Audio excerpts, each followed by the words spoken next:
اسلامیہ university Bahawalpur میں 18ویں convocation کا انعقاد کیا گیا۔ کانووکیشن میں 802 گریجویٹس میں ڈگریاں تقسیم کی گئیں۔ تقسیم اسناد و اعزازات کی تقریب میں گورنر پنجاب و chancellor Islamia university Bahawalpur engineer میاں بلیغ الرحمان نے شرکت کی۔ گورنر پنجاب نے طلباء و طالبات میں ڈگریوں کے ساتھ ساتھ گولڈ میڈل بھی تقسیم کیے۔ Vice chancellor Islamia university Bahawalpur engineer professor doctor Athar Mahboob نے تقریب سے خطاب کرتے ہوئے کہا کہ گزشتہ 3 سالوں کے دوران یونیورسٹی کی ورلڈ رینکنگ میں خاطر خواہ اضافہ ہوا ہے، جس پر مجھے فخر ہے۔ اسلامیہ یونیورسٹی بہاولپور کو کرونا اور ہیپاٹائٹس فری یونیورسٹی بنایا گیا ہے۔ انہوں نے مزید کہا کہ سیلاب متاثرین کی امداد کے لیے بھی اسلامیہ یونیورسٹی بہاولپور نے بڑھ چڑھ کر حصہ لیا ہے۔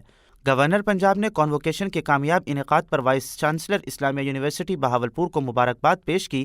میاں بلیغ الرحمان نے کہا کہ اسلامیہ یونیورسٹی کی انتظامیہ نے تعلیم کے ساتھ ساتھ بچوں کی تربیت پر بھی کام کیا ہے۔ یہی وجہ ہے کہ اسلامیہ یونیورسٹی بہاولپور میں ملک بھر سے طلباء تعلیم حاصل کرنے آتے ہیں۔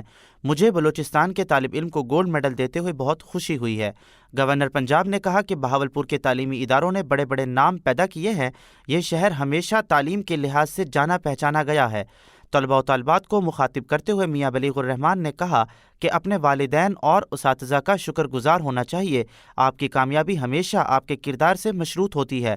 مجھے یقین ہے ڈگری حاصل کرنے کے بعد آپ ملک و قوم کے لیے خدمت سر انجام دیتے رہیں گے۔ تقریب کے آخر میں وائس چانسلر ڈاکٹر اطہر محبوب کی جانب سے میاں بلیغ الرحمان کو یادگار سوینئر بھی پیش کیا گیا۔